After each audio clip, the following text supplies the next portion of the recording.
Namaste, Vanakkam, Swagatam. Welcome everyone to day 5 of the SPV Yoga Mahotsav 2022. And we are taking our International Yoga Therapy Convention forward on this 5th day. We have had an amazing selection of speakers enlighten us over the past 4 days. And today, looking forward to furthering that Purna Swarupa, that wholesome picture of yoga therapy through sessions by Yogacharini Muggs of Canada and Yoga Shakti Shailaja Menon of Malaysia. Let us begin today invoking the Guru Parampara. Om Tad Paramparaye Vidmahe Jnanalingeshwaraya Dhimahi Tanno Guruः Prachodayate. Om Om Yoga Maharishi Dr. Swami Geetananda Giri Guru Maharaj Ki Jai. Om Pudavai Kalemamani Pudavai Shakti Yogacharini Amma Ji Meenakshi Devi Bhavanani Guru Mata Ki Jai. Om Shri Guru Pyo Namaha Hari Om. Welcome everyone to this day 5 of SBB Yoga Mahotsav 2022. And it gives me great pleasure today to be introducing one of the most amazing Yogacharinis of this planet, our dearest Muggs, Marion Muggs of Canada, who has been taking the message of authentic yoga to all the people in North America for so many decades through an organization called SOYA, the South Okanagan Yoga Academy. And Muggs has a very interesting life because she has grown up under the guidance of her guru, Harry Dickman, who was in contact with so many of the great masters of yoga in India and other parts of the world. Now, his contact with them was so amazing. He had amazing correspondence with each and every one of them. And that correspondence he kept safely. And because he realized Mugg is the chosen one, or the one who has chosen, he has given Muggs all those letters from the masters. And Muggs, as a tribute to her own loving guru and to yoga itself, brought together the most amazing book, Letters from the Masters. And anybody who really wants to know about yoga, that is a must read. Yoga from Letters from the Masters. It really touches the essence of yoga. And through the IYTA, the International Yoga Teacher Association in Australia, Muggs got in contact with us. And over the past decade plus, we have had correspondence. We met on different occasions, including down in Sydney for the 50th celebration of IYTA. And thanks to her kind invite from her and Bob, I visited them in Canada. And what a magnificent weekend we had of yoga together. Muggs is one of those rare human beings in whom yoga is resonating completely in every cell of her body, and not just the Annamaya Kosha, but all the Pancha Kosha. And when we set out on this theme of strengthening the cultural ethos of yoga therapy, I felt that Muggs would be a very important, vital component in this big picture. And today, we are truly honored to have you with us, Muggs, and looking forward to your presentation that is describing the importance of dhyana or meditation as elucidated by the great Swami Shivananda Saraswati himself. So with these words, inviting you mugs, and the screen is all yours. Thank you. Thank you so very much, Dr. Ananda. I'm very honored to be able to share these teachings with you today or tonight, wherever you are. And goodness, after that introduction, I feel like crying. But it truly is a gift to be on this path of yoga. And so we are blessed with many people who have so much wisdom to share, and especially in this authentic path of yoga, that's absolutely important to me, and that this is made available to people, because otherwise they can go astray on the wrong idea of what yoga is. And so these are great opportunities that we are blessed with here. I just would really like to start with an Om. I know we've said the acknowledgement of our gurus, but I think an Om is a great attunement to the work that we're doing. So let us all just say an Om together. Om.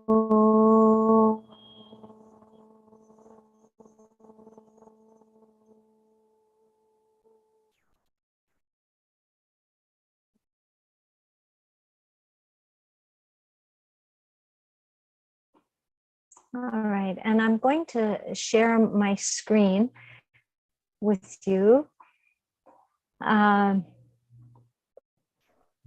So my presentation tonight is not a complex one. It's a meditation for healing shared in my book of the yoga from the letters, or letters from the yoga masters. And it is from our beloved Dr. Swami Shivananda Saraswati of Rishikesh. And so it's a beautiful meditation that I felt was worth sharing with you. So as I begin this, I want to honor all of the teachers that have passed this wisdom and down to us over many, many centuries. And this is the cover of my book with some of the writings from these great teachers. And without their wisdom, we would not be doing the work that we're doing today and the research that we are able to do in yoga therapy. So I want to honor all of our great teachers before us. I also really want to recognize Dr. Ananda Balayogi Bhavanani and Amaji, but Dr. Ananda is really carrying forth these extraordinary efforts to help us live and thrive in authentic yoga today. And he's ensuring with opportunities like this that we can learn this traditional yoga and the benefits from it. So I've just really been enjoying these incredible teachings that he's been sharing, and especially through the last couple of years, we've been really blessed with the opportunity of internet. And I want to acknowledge the many outstanding contributors who have been participating and sharing in this event, because I've been getting a tremendous amount of great knowledge out of that. So thank you to everyone for this beautiful event. I wanted to share this beautiful teaching from Swami Shivananda Saraswati. He was first known as Dr. Kupaswami Iyer in India, and he was known as a very dedicated healer and doctor who often did not get paid for his work. And people came to him who had no money, and through that process, one yogi shared with him some sacred writings, and that just sparked the doctor to say, no, this is my path. I need to be on the yoga path and healing in that method. And so he became a sadhu, and then eventually met his Swami, Swami Vishwananda, on the river Ganga, and he was initiated to become Swami Shivananda, and he stayed in Rishikesh. His healing was rooted in love right from the beginning when he was a doctor, and he carried that force through his life. And I wanted to address this because the other day, Dr.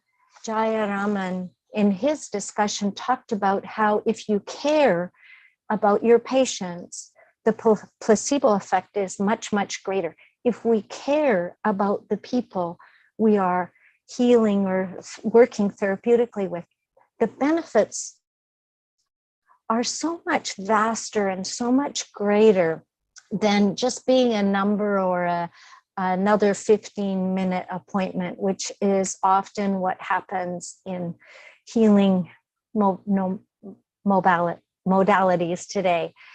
So this was an important aspect of Swami Shivananda's healing, and it was also a very holistic approach.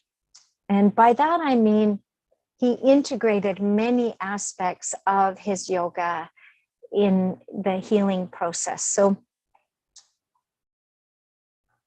in this healing meditation, it was shared with my teacher, Dr. Hari Dickman from Latvia, when he was in a displaced persons camp during World War II. And again, there's another example of Swami Shivananda's love for him and many of the other gurus, Paramhansa Yogananda and others. He shared with him this meditation and healing practice to help others who were in the displaced persons camps.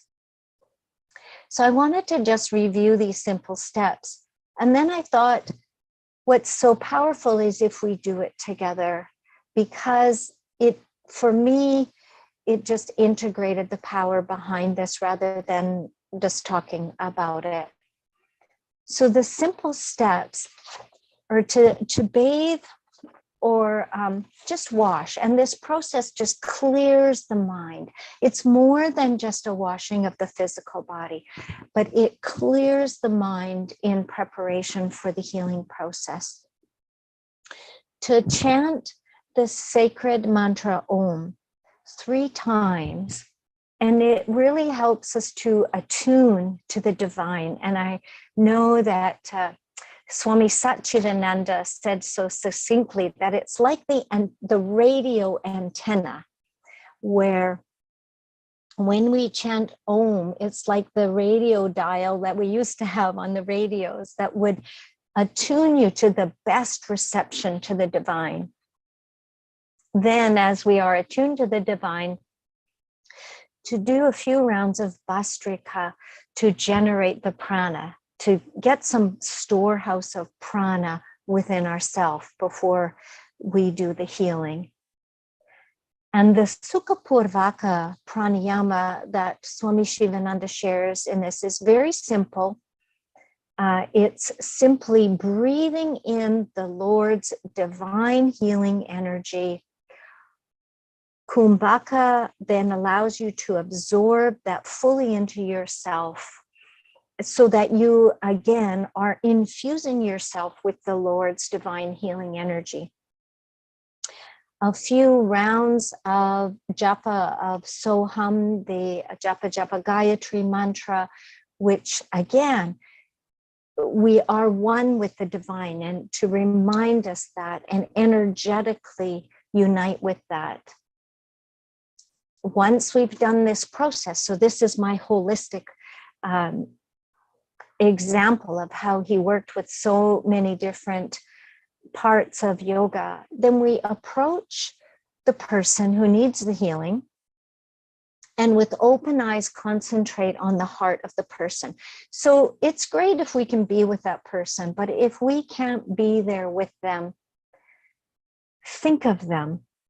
Give your heart and mind to that person. And we can do this tonight as we do this, a brief version of this meditation. So concentrate on the heart of that person. And I love these words of Swami Shivananda. Feel, feel, and feel the presence of their healthy Atman at their heart. So the feeling is his intensity of kindness and love and acknowledgement of this person or being that he is transferring the healing energy to. And then to feel the Atman in you, which is filled with the Lord's healing power. And these are his words in the book. And merge with the Atman in them. And then meditate deeply, feeling this Lord's healing power has filled the person. So you've infused yourself with it. They're fatigued and exhausted from their illness. You transfer it to that person. And then the final stage is that you recharge yourself again, because you've given this tremendous effort of transference. And we don't want to go off into our daily activities without recharging ourselves again, or we'll simply burn out, we'll wear out. And so I thought that this process was such a magnificent one, and we can integrate it into whatever healing modality that we work with. And then he also added that we could also do this with the doctor who is treating the person, that we could visualize them and infuse ourselves with this divine healing energy and then transfer it to them to the best of our ability through that process. So it's simple steps here, but they're powerful steps. Of course, so much of yoga is that way. It's simple and powerful. So if you'll join me in the experience of this, because I think if we experience it, we'll take it away in a different essence. We've absorbed a little more of it. And so we can do what we would call a pranic bath. So just to gather the prana, the energy, and pour it over ourselves. So please join me in this and just gathering the prana energy and bathing ourselves in this process and feeling the divine prana, the life force, and washing away, clearing our mind, just washing ourselves with this beautiful life force to prepare ourselves for the process. And then as we feel cleansed, then to say the sacred mantra Om 3 times together. So taking a deep inhalation in. Om.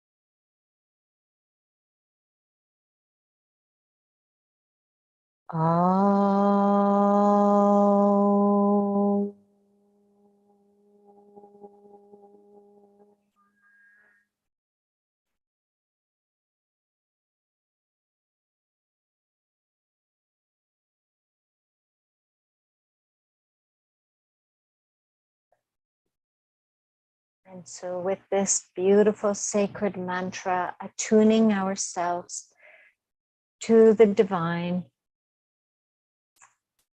really feeling that higher consciousness. Then in order to give energy to others, we need to have energy within ourselves. And so the Bastrika Pranayama, in whatever method you do it, and we can keep it simple, just to do a few rounds of Bastrika. And if you're not familiar with Bastrika, just to take some deep breaths. So a deep inhalation from the diaphragm and a deep exhalation. Fanning the internal fire, inhaling, exhaling. Inhaling, exhaling. So I'm doing it slowly here in case someone's not familiar with it. But if you are familiar to do it in a more quicker method, then please feel free to do this Bastrika Pranayama.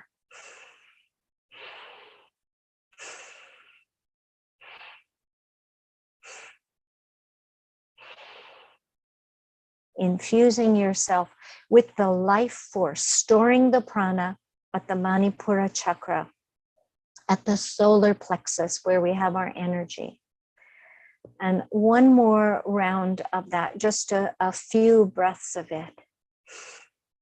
Inhaling, exhaling.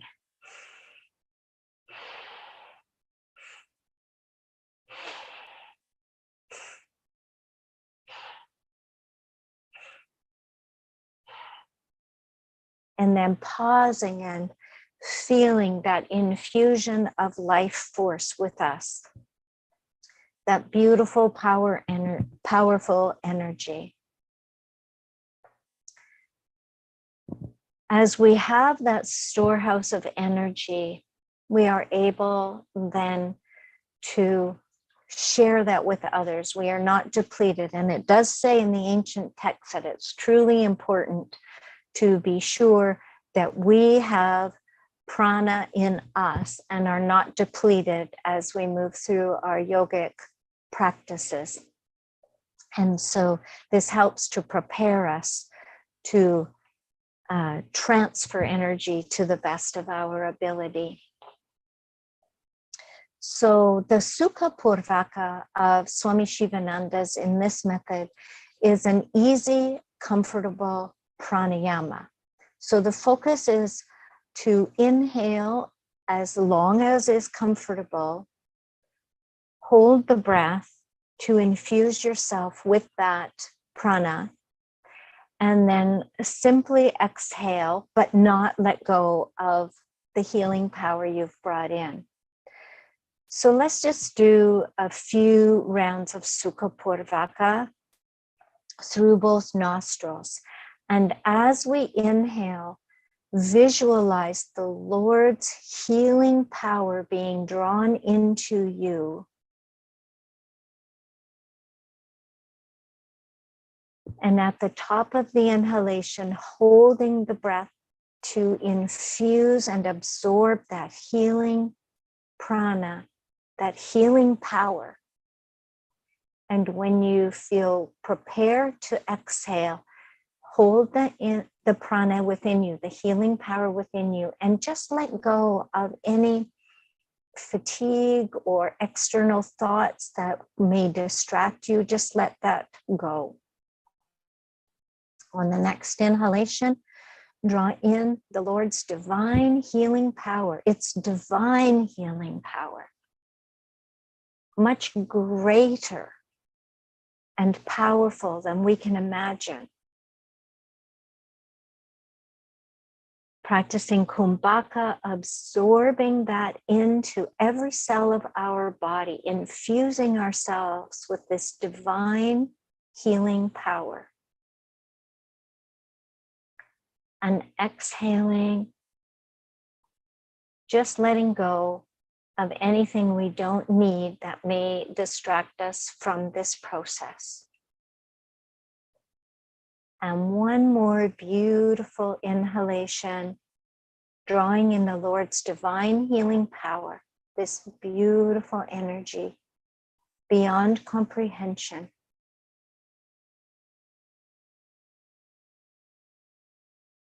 Holding the breath briefly to absorb that into every cell of our body for the gift of healing someone,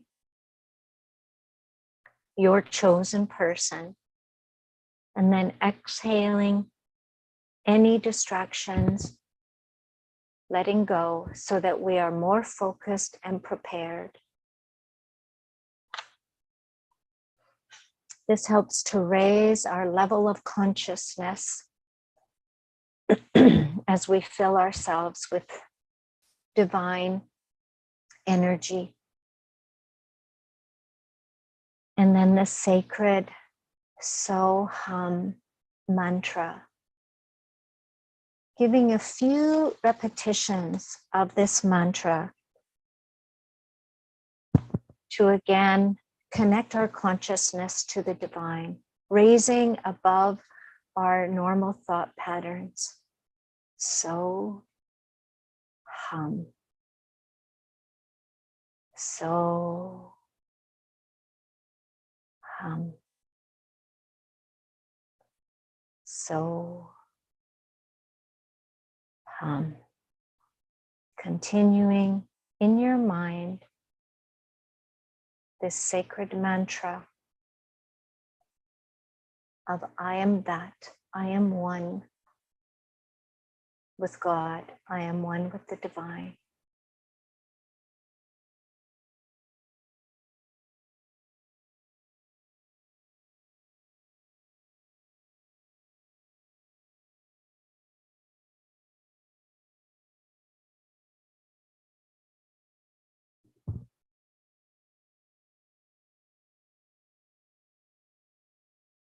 This sacred mantra reminds us that with every breath, we draw in divinity and are one with it. And with every exhalation, we merge with the divine. There is no separation. That's only illusion. So as we have prepared in this very rich way, visualize the person that you wish to transfer this storehouse of healing energy to. It may even be yourself, but whomever it is, picture them in your mind and move beside them. Be beside this person.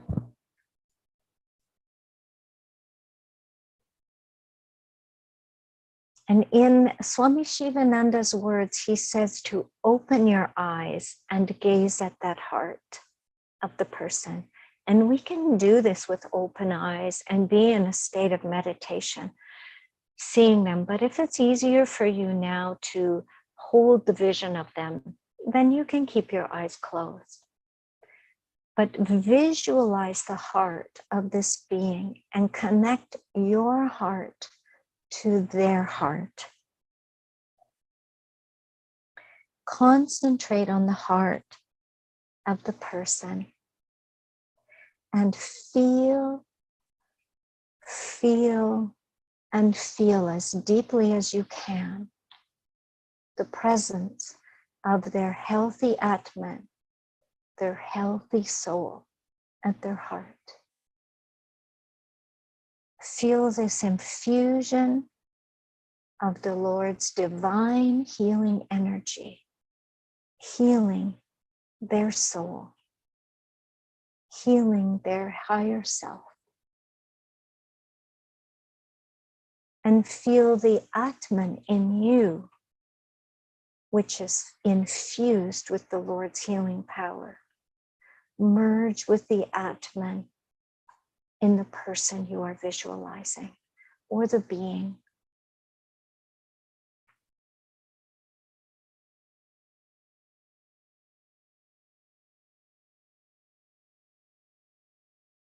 So take these next few moments to meditate on the transference of this divine energy.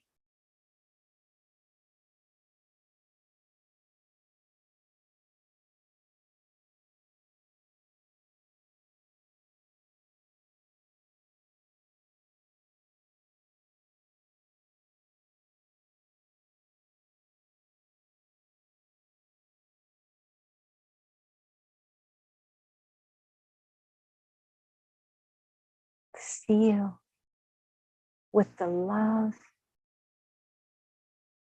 and highest regard for whomever you are transferring this divine healing energy to, with your greatest commitment.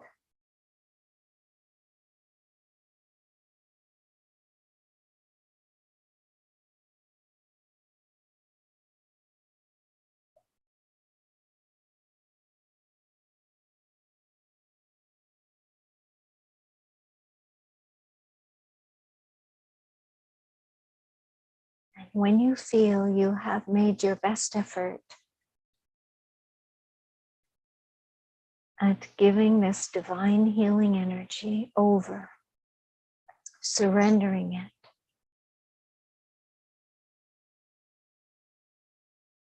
then it's so important to recharge yourself, to not be depleted. And so to recharge yourself, you can simply meditate or do the Soham, do the Sukapurvaka to draw the prana back into you, the Lord's divine healing to restore your pranic level. You could do the pranic bath of drawing the prana energy and pouring it over you. Breathing in deeply. Restoring yourself, your personal storehouse with prana, the life force. Every cell recharged from giving so much of itself and then receiving again from the divine, Purnam, Purnamidam. As much as the divine gives us, the divine is always full. And so freely refill yourself with this divine power.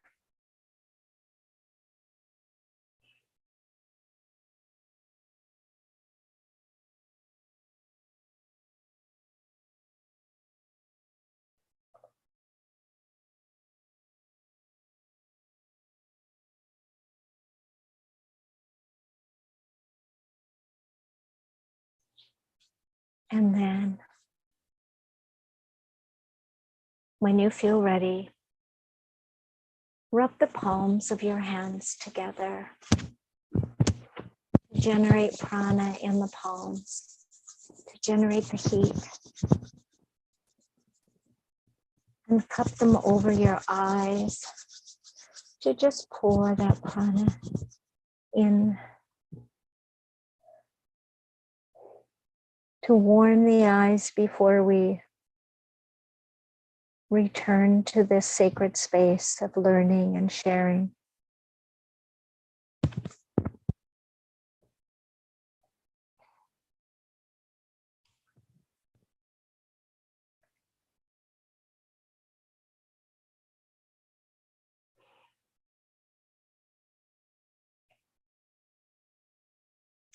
And then when you feel ready, opening your eyes and returning here. And remembering that you can also share this with the vision of the doctors or others who are treating, any person whom you wish to share this meditation with, whether it is with yourself or loved ones, or even those who have requested of you some healing. There's a question here. Can the therapist transfer healing energy to a person who is skeptic without his awareness and induce healing? Of my humble opinion, Rama Reddy, I do feel we can do that. I really do feel that with our love, and remember that God is love. So with our deep love and caring for this person, I do feel that everything that we can do is received on some level, maybe not on the thinking mind level, and maybe sometimes it's better not even to say that if they're not receptive to it, but we can love. And I feel that love does miracles. And so, yes, I do feel in our own way, whether they know it or not, we can send this beautiful energy of the divine. If we can be vehicles of love and healing, I don't know, I just feel if we could all be as vehicles for that, what a world we live in. And so, yes, that is my humble opinion. So I'm going to stop sharing my screen. Well, I guess I have one more screen. And it is simply to thank you all with gratitude that many can benefit from beautiful teachings like this. As Dr. Ananda said, this is one of many in my book. And this is one that I just felt we can all do so easily, just through our hearts, through the power of the divine Lord, and through our hearts, we can be transfers of this divine energy as best of our ability, as we are human ourselves.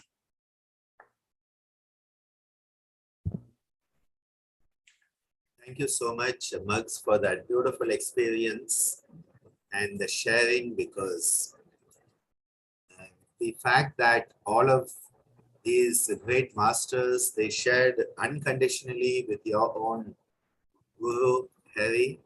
I think, it's a sign of how that sharing is caring has been part of the yoga tradition for a very long time. So if you could take a few minutes to just describe how Hari Dickman was in contact with the gurus and how this sharing occurred, like this teaching. I would love to share that, because if it wasn't for Harry, well, I wouldn't be here doing this. So he deserves to be honored as well. Harry was in Latvia and started yoga at a very young age. It was his calling at the age of 14.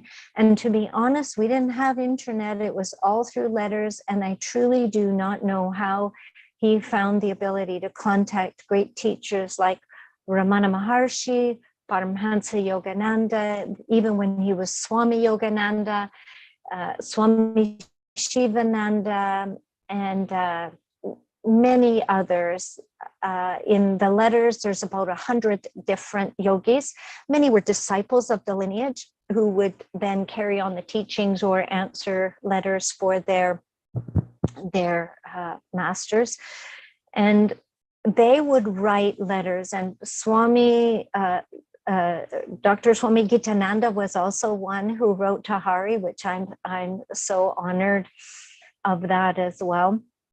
But they took the time to share the teachings. They saw in him his desire to know authentic yoga and his ability to absorb these teachings. So everything was through handwritten letters or typed letters. I remember that Swami Shivananda wanted to teach him a chant, so he made a gramophone. I don't know if you'd even call it a record, but a gramophone, and had it sent to him. They sent care packages and books to him to teach the yoga in Latvia. He started the Latvian Yoga Society in the early 1930s in order to share these teachings that these yoga masters shared with him.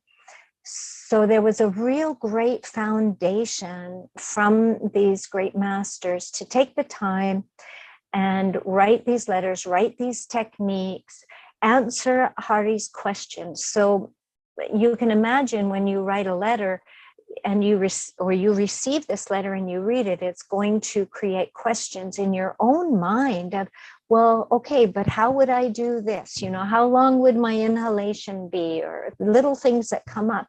And then he would write back the questions, and then the answers would come back through these letters with great detail. some letters were as long as 30 pages of wonderful detail. And I just think of how great these yoga masters were to take the time to share, to write, to post these letters and books. And then in return, Hari translated a lot of their books for them. So I think he said he knew 9 different languages. He knew Hindi and Bengali and I can't even remember all of them, but of course Latvian and German. And so he would translate their books for them, and of course English, in return of course for all of their teachings and their kindness, and make donations and send them money so that they could continue to do the work. The work doesn't happen if money isn't exchanged. That's just the way of this modern world. And so we donate and we give and we pay our teachers so that they can continue the work, so that we can continue like this and have these beautiful opportunities. Thank you for that sharing, Mugs. You know, I know that whole story, but most of the people here don't. And that is why I want everybody to know this story, because, you know, that beautiful sharing that has been part of the yoga tradition. It is only in recent times that people want to hold on to what they have and not share, or be very stingy and miserly in how they share. And all the masters, and I remember when Muggs was getting the book into its final edits, she shared with me to go through it and see a few things. And it was a great honor to go through it before it was actually published. And when I saw it published and holding it in my hands, it's just so beautiful to see how these teachings have been transmitted. And this is why when we talk about the cultural ethos of yoga and yoga therapy, this is all part of that cultural ethos. So it is not just, you know, having an Indian name and, you know, having a Ganesha in your studio. It's about what is the whole ethos of yoga within the Indian culture. And part of the culture is the sharing culture.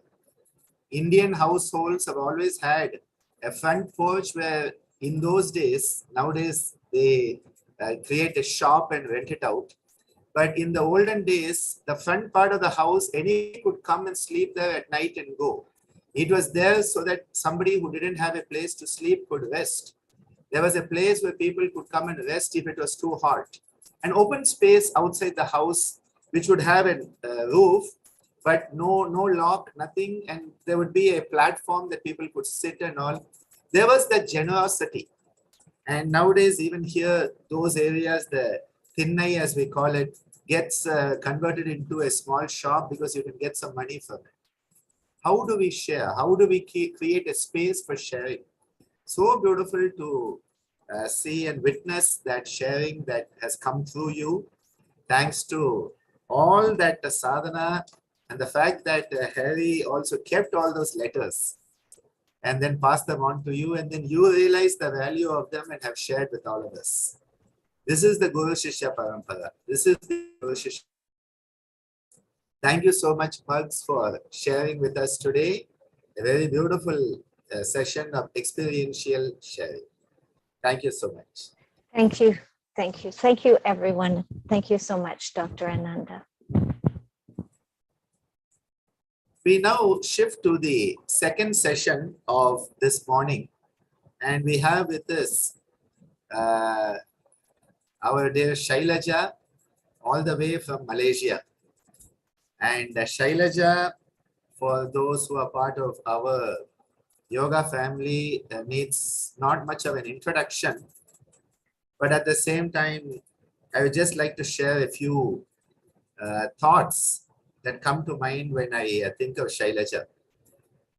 Because a couple of years back, got in contact with her, and from then on, there have been so many occasions for us to share on so many platforms. All of them have been online. We have not yet met in person, but I very much feel as if I know her very well. And her journey started a couple of decades ago when she decided to get into yoga at Coimbatore with Swami Sachidananda's integral yoga tradition. And the influence that Mataji there had on her has sowed a very deep seed that then she decided to go full energy into yoga, and later on also trained in the Manasa yoga tradition, and today is a certified integral yoga as well as Manasa yoga teacher. She has authored a very beautiful book called Yoga Shakti, and again tells you that the focus is on the energy power that comes through yoga. And over the pandemic has had many conversations with many of the yogis and the non-yogi yogis who don't call themselves a yogi but still are as yogic, if not more yogic than many of the so-called yogis. She's had all these beautiful heart-to-heart conversations, and also shared through the Anand TV in the UK a whole series of excellent yoga practical sessions to motivate and enhance the health and wellness in so many people around the world. She celebrated a special birthday yesterday. So a belated happy birthday from all of us. Shailaja, if I'd known, I would have made sure you were talking on your birthday. Because I think we did that some time back, that we caught you on a birthday for one of the sessions, either last year or the year before. So with those words, I just thought that I would invite Shailaja to share today, and sharing about the heart-to-heart connection that comes through the Anahatha Chakra. Over to you, Shailaja. The screen is all yours. Thank you so much, Dr. Ananda. And first of all, I would just like to say I was very nervous. Well, I'm always nervous before I speak, but especially speaking at this forum with so many eminent luminaries lined up here, I was more nervous than usual.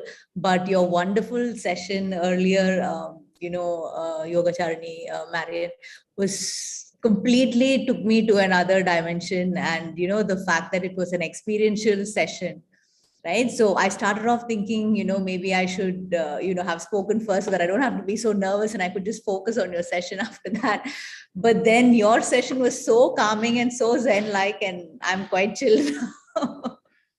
So thank you for that wonderful experiential session. And it was really amazing. It really lifted me to another dimension. And for so many seconds, I completely forgot that I was the next speaker. So thank you so much for that. It was amazing. So coming back now that the spotlight is on me and I have to go ahead, I always have to begin by thanking Dr. Ananda. So just one small correction in what he said. Actually, I was the one who approached him when we started the pandemic, and everything was so gloomy and so dull. And, none of us have experienced this before, right? Just being locked up in your house and not able to go out. And the only outlet was online. Until then, I think we all lived in our own small little worlds. But when the pandemic happened and everybody was cooped up inside, I think the online world just opened up. And of course, Dr. Ananda was already sharing, I think by then, which is how I came across, him. And I actually approached him and bugged him a couple of times. I think the first time I messaged him, he didn't respond. And then after that, I bugged him again. And then we started having these wonderful, illuminating conversations. And I can't tell you how much they helped more than anybody else. I think I did it for myself because it was a very dark place and a dark space at that point. And these conversations were so wonderful. It gave me something to look forward to. And all of them are available on my YouTube channel and Dr. Ananda's YouTube channel as well. So I would recommend anybody who's seriously interested, they are absolutely illuminating conversations. So thank you, Dr. Ananda. The association has just continued on from there on. And I have become a student also after that. I do courses with him. And thank you so much for this honor to share whatever knowledge that I know. So I would also like to thank my teachers so far, like Dr. Ananda has mentioned, Mataji Divyananda, who introduced me to yoga and who put the seed that I should become a yoga teacher when that was like nothing I had ever thought of before. And then, you know, my teacher here in Malaysia, Manoj Kaimal, who I have been with for 15 years, I think, and he's really shaped my thinking as well. So just gratitude to all my teachers, and I will just start the screen sharing. I think I've already taken up enough time in other conversation.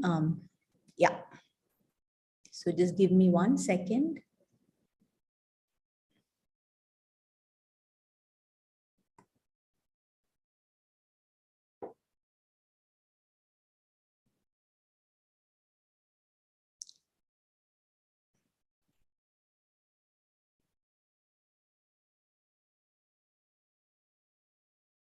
Just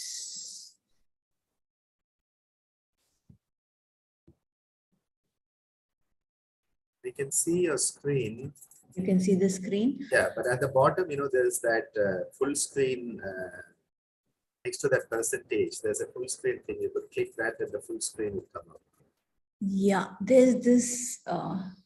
Just give me 1 second. Yeah, it will just go off and then. Yeah. So my topic today is enhancing healthy relationships through the Anahatha Chakra.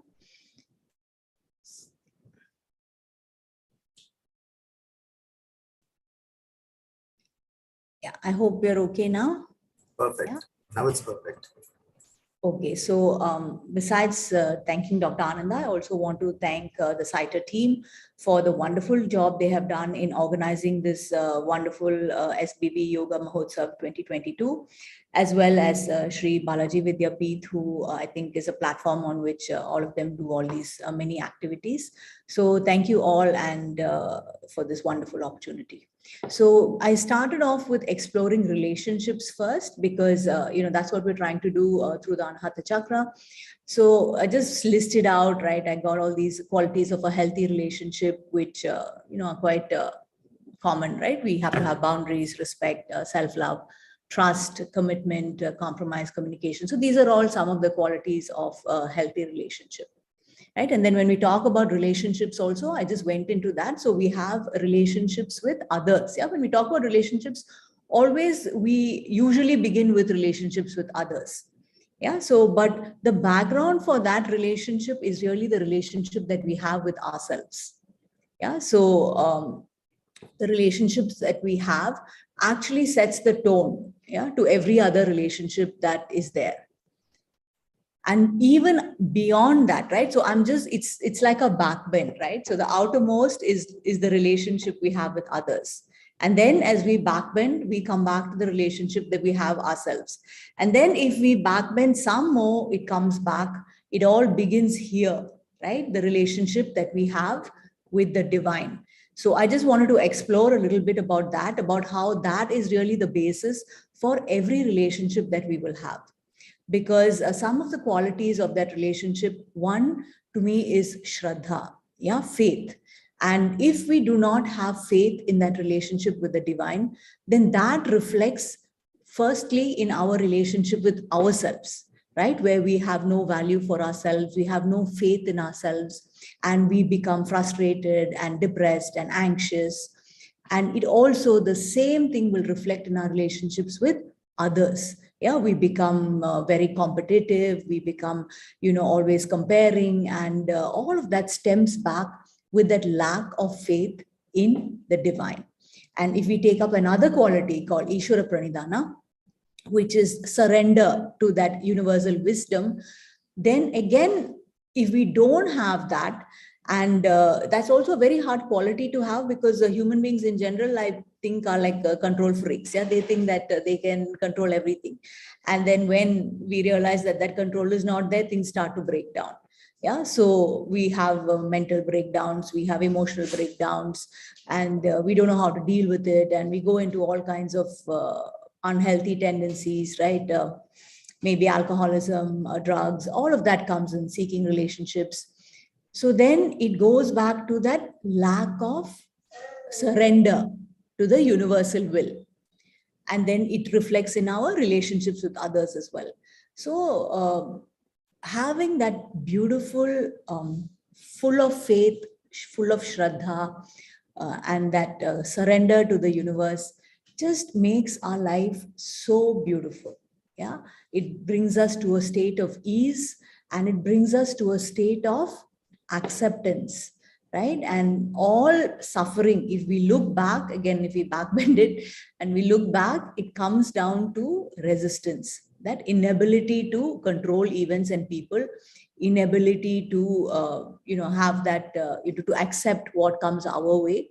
So going back to the theme that I'm trying to convey here is that we have to have that beautiful relationship, work on that relationship with the divine, bringing in these ingredients of Shraddha, bringing in the ingredient of Ishwara Pranidhana, and bringing in the ingredient of Kritagnyata, gratefulness, having that capacity to see, right? Not only to focus on the things that we don't have or the things that don't come our way, but to really focus and appreciate everything that we have. So going to Anahata Chakra and how that works into all of this, right? So what is the Anahata Chakra? The primordial sound or the vibration of the cosmos. So Ahata is a sound that has a cause, right? Most sounds in the universe have a cause, right? If we clap our hands, there's a sound and there's a cause, right? But this is Anahata, right? This is a sound with no cause, right? There is nothing that we can attribute it to. And it is also Anadi and Ananta, right? So Adi is a beginning and Anta is an end, but this is a cause that again, if we go back to clapping of the sound, we stop clapping, then it has an end, right? So because there is no cause as well, this is without a beginning and without an end. And this is again a very beautiful statement, right? That the whole practice of connecting with the Anahata Chakra is actually connecting, right, with the universe by tapping into this primordial vibration of the universe, right? So then to come back here, so since we are in the topic of chakras, so again, I'm just borrowing this from Dr. Ananda, who always says that, right, it's not about activating the chakras, or it's not like the chakra is blocked, right? What we are working on is strengthening our connection with the chakra. Yeah, so that is what the practice is about. And though we in our ego think that, we are perfect and right, there's something wrong with the chakra is fine as it is. We work on strengthening our connection. Yeah. And he also gives a very beautiful example about electricity, right? Electricity is always flowing, but only when we on the switch, either to the light or the fan, do they begin to work, right? So similarly, that energy is always flowing, but we have to make that connection, and then we find that connection with the Anahata. So all of these practices, regardless of whichever chakra that we're working with, the onus is really on us to make that connection. And just describing the chakra here, it is a lotus, it has 12 petals, and the mandala is a 6-sided dark blue hexagon formed by 2 interlaced triangles. The element here is Vayu, the air element. And it's also interesting how the different elements, they become lighter, right? From Muladhara to Swadhisthana to Manipura. So by the time it comes to Anahata is the air. And naturally the Tanmatra is Sparsha or touch.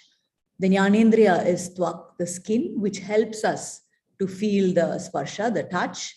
And the Karmendriya is Upastha or reproduction. And the Bija mantra is young. Yeah, so I'm not going so much into this. I will just go on to the next slide. So we're focusing on these 2 triangles, right? So I touched on that, the mandala there is these 2 triangles.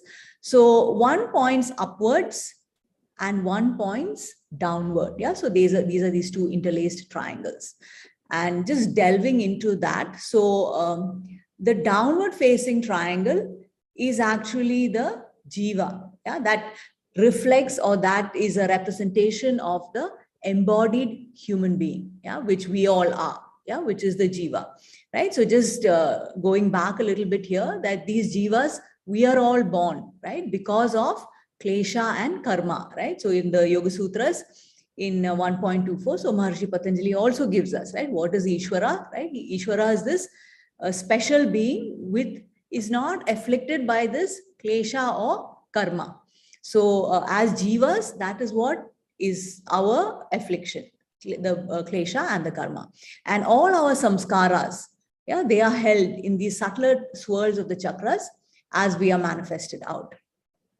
Now, just going a little bit into this jiva concept, this embodied being that we all are, and we can all relate very well with, right? We are plagued by the kleshas, right? We talked about how karma and klesha is what makes us jivas. And we are all plagued by raga and dvesha, which is attachment and aversion. And we are fixated on nama and rupa, which is the shape, the form, right? Even when we are doing an asana, right? If we are not conscious, all we're thinking about is whether our fingers can touch the toes, right? How is the shape? Is the shape deep enough?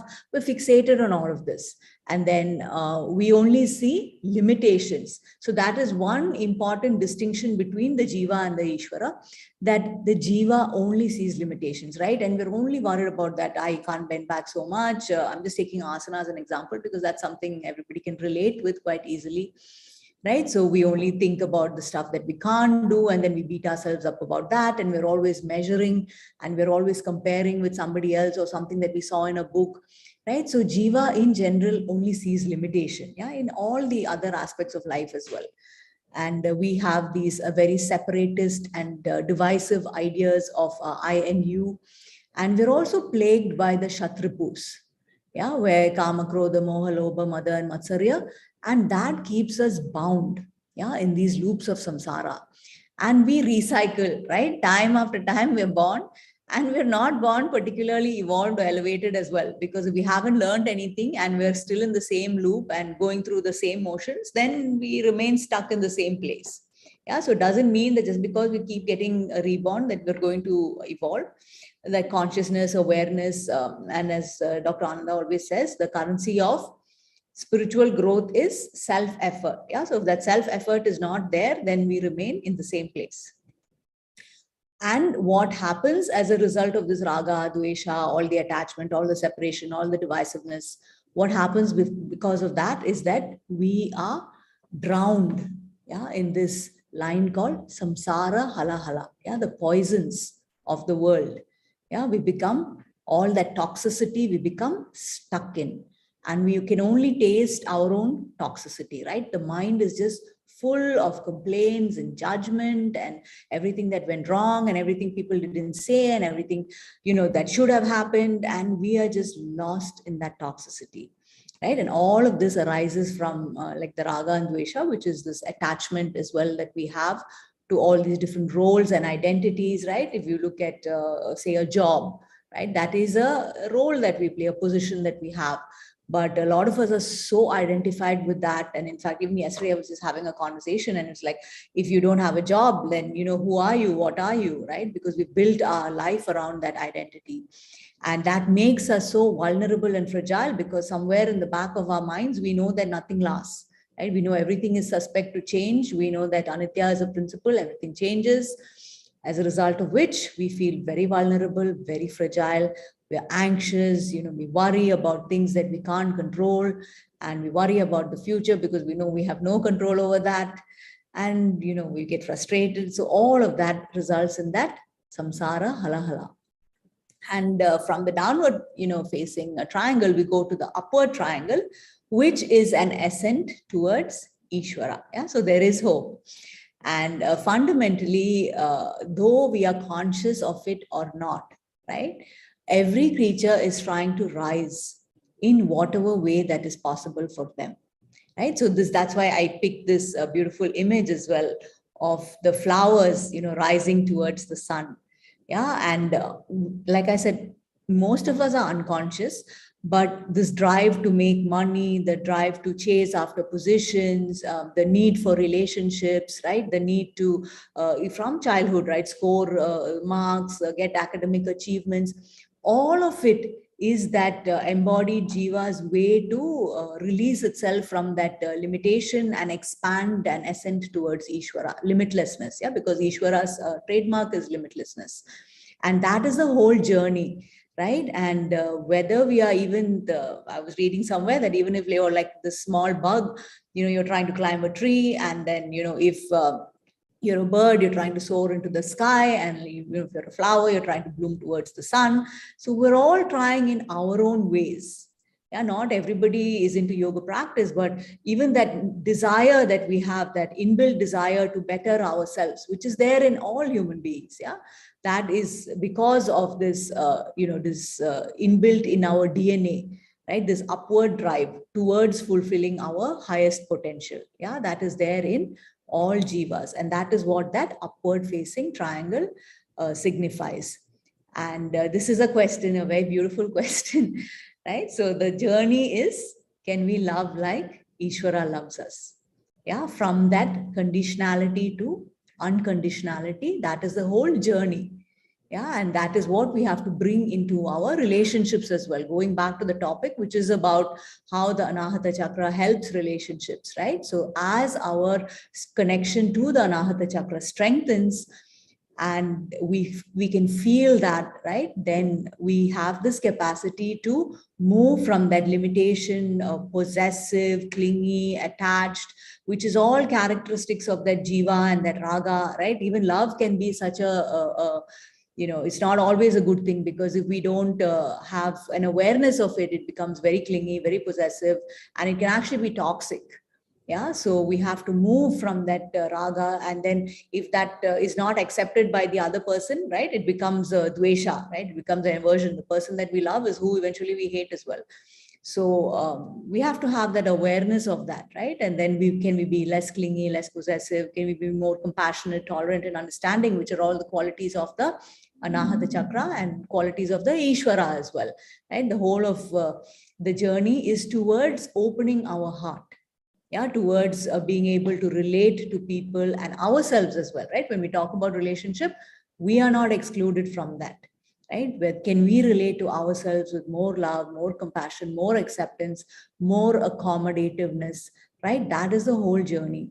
And this conditional, unconditional, I like this topic a lot, because, right, even as parents, I think the most purest form, I don't think any relationship is so pure, but I think the purest is probably a parent and child, right? Most parents will give up a lot for their child.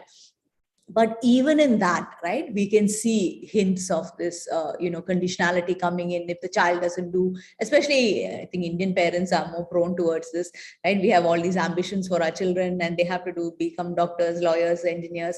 And I myself went through all of that a while ago. So I'm speaking from experience, right? So when my oldest son, who all the while told me he wanted to do medicine, and then finally when the time came, he switched completely into arts, and he wanted to do something called international relations. I didn't heard about it. So I actually had to go and Google. So that was a real shock for me, right? And then it challenged me as well. So I always say, through our children, we actually become more, if we are open to it, right? So if you're not trying to force the child, then it is a call for us to open our hearts, right? To accept, people, and before that, accept our own child for the person that they are, for their own strengths and not what we want them to be. So this movement from conditionality, so though we pride ourselves on being so unconditional in our love, we are really not, right? We all have conditions. So the practice is to see those conditions and see whether we can relax around it. And we can, so I think today I'm a better person, because when it comes to my second child, I have zero expectation. So I'm like, just do what you want, right? Because I've already been through that one. So, I think a little bit you grow and you realize that children are their own and it's not really for us. So the movement towards that unconditionality is that whole journey as well.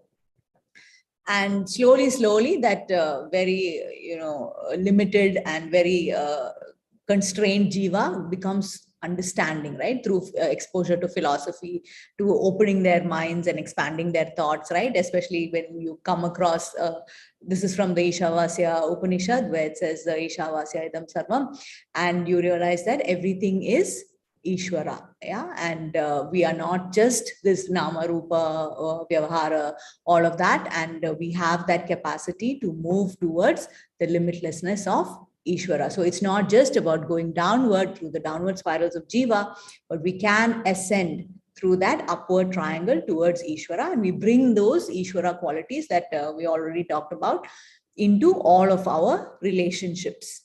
Yeah, and then this is Marx had gone through this as well, the Soham Mantra, which can also be Hamsa, yeah, which is so beautiful. Again, this beautiful example of the wave in the ocean, which, a lot of yoga teachers, Dr. Ananda also talks a lot about that, right? So as you inhale, right, we inhale in the universe, right? Saying, when we inhale with aham, we become very aware of ourselves, right? We take the wave in the ocean, the wave stands up from the ocean, right? Saying aham, I am. Right. Similarly, when we are also born, we come with this identity, right? We have a race, we have a religion, and when we go on to work or we study, we have all those baggages also attached to us, right? So that is the aham, right? And then when we exhale out into the sa, right, we realize that we are not just the aham, we are not just our identity, we are also part of the universe. We are the universe, right? So I love that example of the wave and the ocean, because the wave understands that limited jiva begins to understand that it is not just the jiva, but it is actually infused. Every part of that wave is infused by the ocean. Yeah, so it begins to understand that it is not this limited being that it thinks it is, or it is not only an identity that it is stuck around, but it actually is Ishwara itself, that it is flooded in every cell of its being with Ishwara. And just going on to the reason, right? So when we talk about relationships, say we're talking about relationships with our particular lives, right? We're all born into certain families. We all have certain relationships, we have certain experiences, right? And all of that is a result of the prarabdha karma. Yeah, all of that is what results in our circumstances of birth and, the people that we meet and the experiences that we have, right? And as we evolve in our thinking and our understanding of how all of this works out, then we express, right, more and more of the Ishwara qualities, right? And as Dr. Ananda exemplifies it through his own teaching and caring and sharing philosophy, right? We start to focus on what we can give, yeah, as opposed to what we can get, right? And we all think we are very wonderful, generous people, but one good test of that is when we meet somebody, are we always thinking what can we get from them, right? It's a very, very instantaneous thing, right? Even when you're having a conversation with somebody, it's always about what we can get from them. Right? So when we can understand that it's really not only about getting, but it's really about giving, and it's really about our own, evolving through this whole process, then, we become better human. The heart opens. Yeah, all of that. We need that open heart. Yeah, we need to have that connection with the divine. We need to have, I always think we can give only when we are full. Yeah, because as long as we live in that lack, yeah, as long as we live in separation, as long as we live in limitedness, then we're only thinking about grabbing. Yeah, we're only thinking about hoarding. We're only thinking about what can I get. Yeah, but if we can connect to what we have, if we can focus on what we can do, then we have that capacity to give. So that is why gratitude is such an important practice. Because I really feel, all of this is things that I have reflected on in my own life as well. And I always feel it's only when my heart is full, right? Then it is a natural overflow. Nobody has to tell you to give. It is a natural overflow of the heart. But as long as we feel lack, right? I don't have enough money, or I don't have enough teaching, or, then we can't give. Right? So that opening of the heart, and that is why practices like the gratitude practice, that is something I practice myself, and I encourage all of my students to practice as well, to keep a gratitude journey, because this is all about rewiring our brain. Yeah, neuroplasticity, it comes down to that, because they say on our own, our mind is not so evolved. Yeah, it's come over so many lifetimes, and it is also evolved over so many species. And they say that because of that, maybe it's an evolutionary thing, but it's naturally negative. There's like a negativity response, right? And it's only thinking about everything that can go wrong. And like I always say, 10 people say hello, one person doesn't say hello. We only focus on the one person who didn't say hello. Yeah, so that is the nature of the mind. Yeah, but these practices, what they do is rewire our brain. Yeah, so that we can actually put in some positive wiring, and the mind can be more tuned. And I have found this in my own practice. Yeah, so when you regularly write a gratitude journal, when something happens, like I said, it doesn't have to be big things, right? You don't have to win the Nobel Prize, or you don't have to get a promotion to actually write about simple things that make up our everyday life, right? A nice hot cup of coffee, a nice conversation with a friend, right? Some positive remark from somebody, right? All of that make up our everyday life. So you find that the minute that happens, the mind actually starts registering, or the brain actually starts registering it, because otherwise we just take it for granted and only focus on everything negative. Yeah, so that negativity bias that the mind naturally veers towards, we have to change that by putting in positive patterns and rewiring the brain. Yeah, so that is why we have to do all of this. And like I said, the last line, I'm just going into that, through the lens of, we have to view life, right? Through the lens of Shraddha, faith, right? Kritagnyata, the gratitude, and surrender, Ishwara Pranidhana. Then we don't struggle so much. Yeah, so many things in life we don't understand. But if we have faith in the wisdom of the universe, then it allows us the capacity to flow with life instead of putting up barriers of resistance.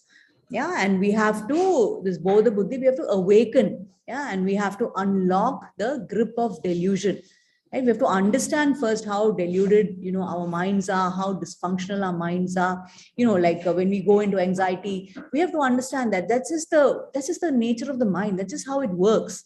Right? And we have these self-defeating thoughts, oh, nobody loves me, oh, nobody cares about me, or nothing goes right for me. We have to have that capacity to really discern and ask ourselves, is that really true? Yeah, for that, the intellect has to be strong to be able to question the mind, because the mind just flows on likes and dislikes. It creates stories, fantasies, right? It ties itself up into a knot when something doesn't go right, right? So you need the intellect, a strong intellect, to discern and ask ourselves, right? Is this really true? Right? If we are visualizing the end of the world scenario, we have to be able to see that thought and ask ourselves, is that really true?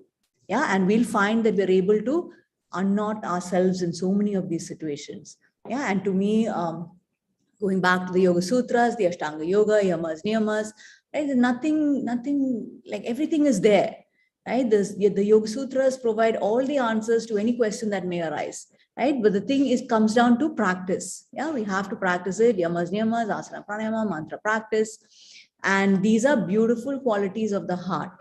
Yeah, so this Chatur Bhavanam, the Maitri, Mudita, Karuna, and Upekshanam, if we are trying to awaken these qualities, it's great to meditate upon all of this, great to contemplate on all of this. Yeah, so there is a very beautiful practice that I just am checking the time. So I think I have a few minutes. So I'm just going to club this slide with the next slide. Next 2-3 slides. So Loka Samasta Sukhino Bhavantu is a very beautiful line that we all say at the end of the practice, right? It's good to ask ourselves, right? What is our world? Right? The whole practice is about expanding our world. Yeah, usually our world is very small, right? It's just our immediate family. That's all we care about, right? In India, is a very common thing. Okay, I'm from India as well, so I'm not just really bashing Indians, but we will clean the house and put the garbage outside in front of the neighbor's house. We're not that conscious. So we have to see whether we can expand our small world first to be able to include, right, our neighbors, our community, right? People. Then it goes on to, going on expanding, right? People who look different from us, right? People who speak different from us, people who practice a different religion. All of this is already very challenging. Yeah. So that is the practice though, right? To expand our very small worlds from just our own children. Can you look at somebody else's child and feel that same empathy and compassion that you would feel for your child? So that way we have to keep expanding. And the final expansion, of course, even if we tell everybody, oh, I am friendly with the whole world, right? So can our world include, people that we don't like? In all our lives, there are people that we have problems with. So can our world include that, right? People that we don't like and agree as well. So that all of that is challenging, but these are the directions, right? And this is the invitation of the Anahatha Chakra. By strengthening our connection with the Anahatha Chakra, this is the journey that we embark on. From our limited, separatist, divisive, I, me kind of, or rather from me to we. Yeah, I think to put it very simply, it's that journey from me to we.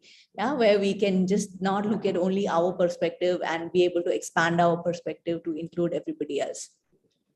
And what happens when we do that, right? What happens is we feel that ease. Yeah, the beauty, I always say, the beauty of yoga practice is that it directs you towards your own inner bliss.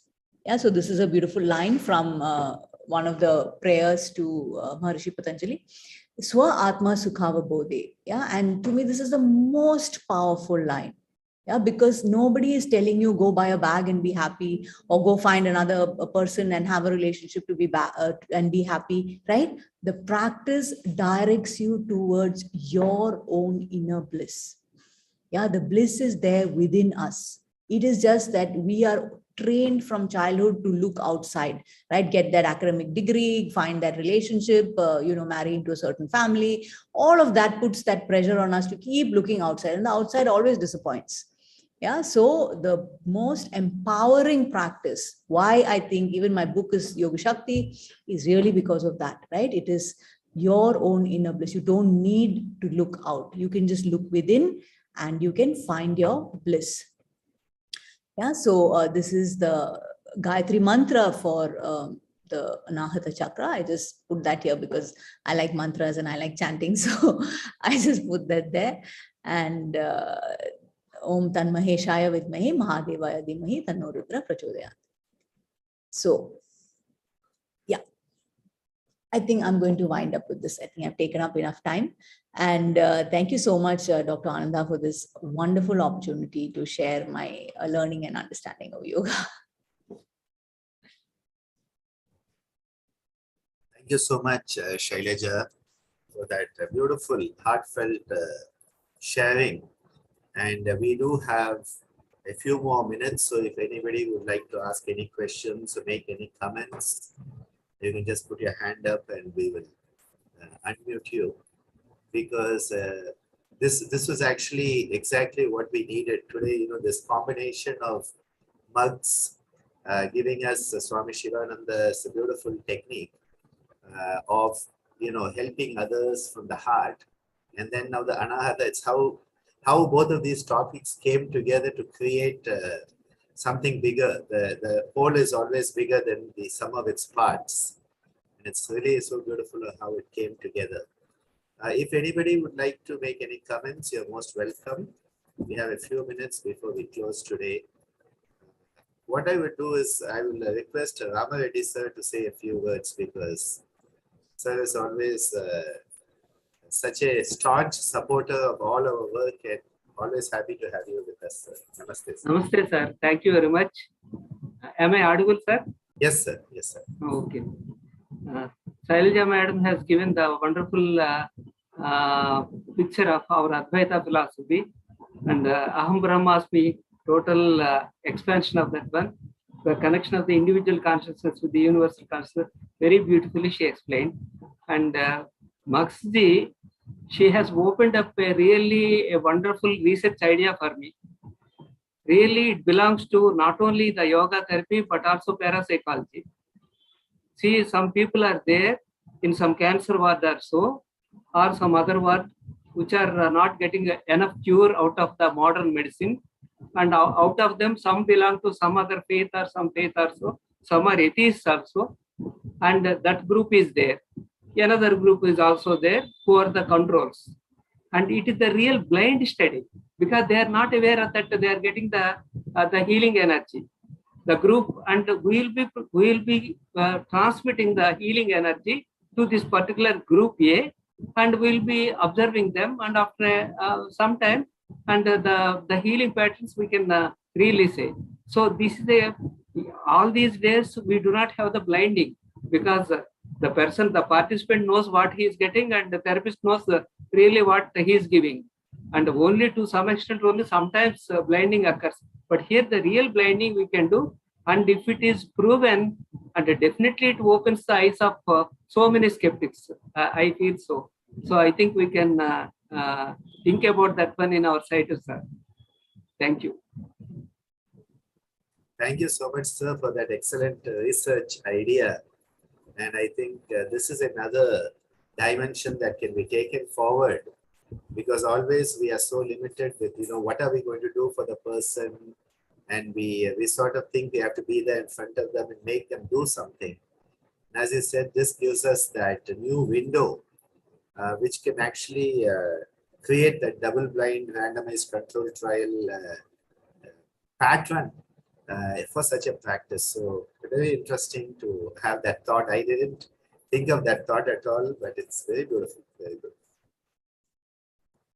I would request Ingan to say a few words. Again, a very staunch supporter of all our work and always there for us. Namaste, Ingan. Thank you. I was just considering whether to ask or comment or not, so it's fine. I wanted to comment mostly. First of all, thank you, Mags. It was really pleasant to experience what you were teaching. And then Shailaja, delayed happy birthday, first of all. And then thank you for a very thought-provoking session. I was really looking forward to it. And I think these deep yogic insights and also some elements of positive psychology I felt.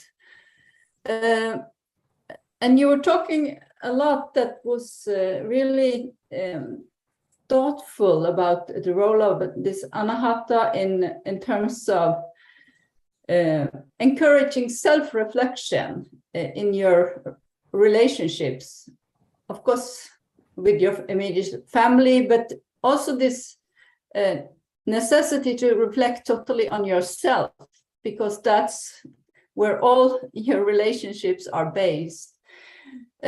Since we are in this therapeutic convention on yoga therapy, I was just curious about what would you say about this? What are some of the therapeutic implications of what you were sharing, Shailaja? Could you comment on that? Yeah, thank you so much for your insights. Like all healing, I believe, comes from a state of relaxation, of being at ease. So to me, all of these practices, like I was saying, as long as we're stuck in this jiva, we're caught up in these toxins of the world, samsara, halahala, and the kleshas, right, raga and dvesha. It makes us just oscillate between attraction and aversion, and our whole life and many lifetimes can go off like that. So in order for us to heal, in order for us to, lead this state of, to me, all of it just comes down to stiram and sukham. Yeah, it brings us back to that state. When we have that, the more open that we are, like if we have some discomfort in our mind, right? If we have some problem, say, and you go down to the root of it, it is always because of some stickiness, some clinging, some expectation that we had that was not met, some smallness of our own hearts. Yeah, because we can't open it, right? So to me, the more we go into Ishwara, the more we are, ascending into our own highest potential.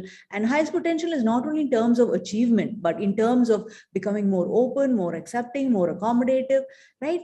The more our minds and our lives are at ease. To me, the whole focus is the state of our minds. Yeah, and as long as we are caught up in, all of this smallness, we can never be at ease. Because it's always about competing and comparison and trying to be one up on somebody else and seeing how you can, grab somebody else's work without giving them any credit, right? We're always caught up in that. But the more we can ascend towards, Ishwara qualities, right? Then we are at ease. And when we are at ease, there is no disease, right? So, stiram and sukham, the whole practice takes us towards that. I hope I have adequately answered. From my limited knowledge, this is my understanding. That everything is towards taking us towards that state of ease. And the more we are at ease with our own selves, the more we have faith and, surrender to the divine, then the more, the less chance of us getting caught up in disease. I was and actually it happens faster. Shailaja, I was reminded of something our K.R. Sethuraman sir used to often mention, which is the spiritual factor in healing. And I think that spiritual factor in healing, which is very much based on faith and acceptance. And I think this is a good way to look at it, that through this heartfulness, through this relationship building mindfully, can we enhance that faith in the individual, self-faith. I think sometimes we doubt ourselves a lot. So the fact that, yes, I can heal, I am capable of healing, I think it's a very important step in the journey back to health, is that the individual feels they can heal. Because if they say, no, I'm never going to get better, doesn't matter what therapy you do, it's going to always be a struggle. It's going to be uphill struggle. So I think these type of out of the box sort of, for the modern medical system, this is out of the box. Correct. For yoga, it's not out of the box because, yoga is the whole ocean. But I think a few of these out of the box ideas will again help that individual to feel at ease. I think it's a very beautiful concept. I would like to also invite Mariki to say a few words. We are going to hear from her, soon enough, but it's always nice to hear from you, Mariki. So welcome. Thank you. I don't think I have to talk tomorrow because all I can say is ditto, ditto, ditto. I agree. I understand. Thank you guys for building my talk for tomorrow. There's so much that's coming out. And what I love is when we are at ease, there is no disease. And also there was a question, can we, for example, send our love or our healing to people who may not be aware of it?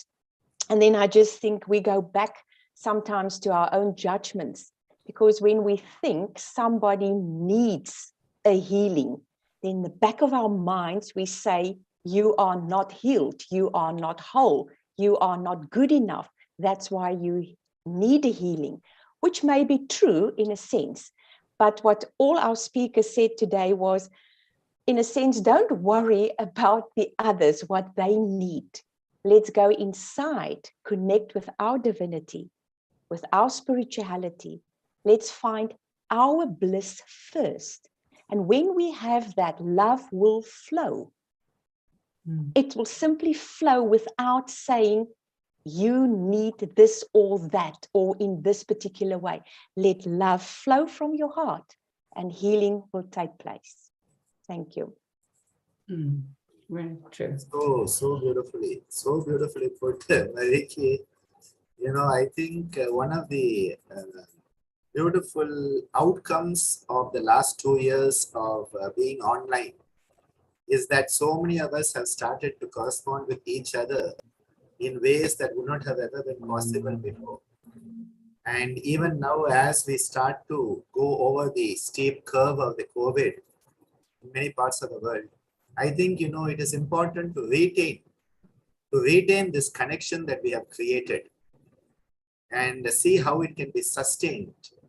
Because ultimately, when we talk of the cultural ethos of yoga therapy, which is the theme, it is not just the Indian culture that we are talking about. As Dr. Ganesh Rao said yesterday, culture means to grow in a natural manner, in an aesthetic manner, in a healthy manner. So how can we create a culture where people can grow into the best version of themselves? And all of these concepts are coming together. That how can we create a human culture? We talk about horticulture, sericulture, agriculture, vermiculture. What about the human culture? And that is what yoga chikitsa, yoga therapy is all about, where we culture ourselves into the best version of ourselves and enable others to be the best version of themselves. And so I would really like to thank everyone today for this beautiful session we have had this morning, bringing it all together, that purnam, that wholesomeness, that swasth, that wellness, and every day is building up to the next day. So Mariki, tomorrow, what you are going to say is taking it a step further from where it was. And this is how, it grows. It grows together. That is part of culture, growing together. So thank you so much, everyone, for being part of this. And it is such a pleasure to connect with each and every one of you online. We do hope sometime in the future, there will be occasions where all of us can be in the same place physically, though that means a lot of trouble of traveling and expense and time for people. So till then, let's keep this going, and we'll meet again tomorrow at the same time, the same place. Om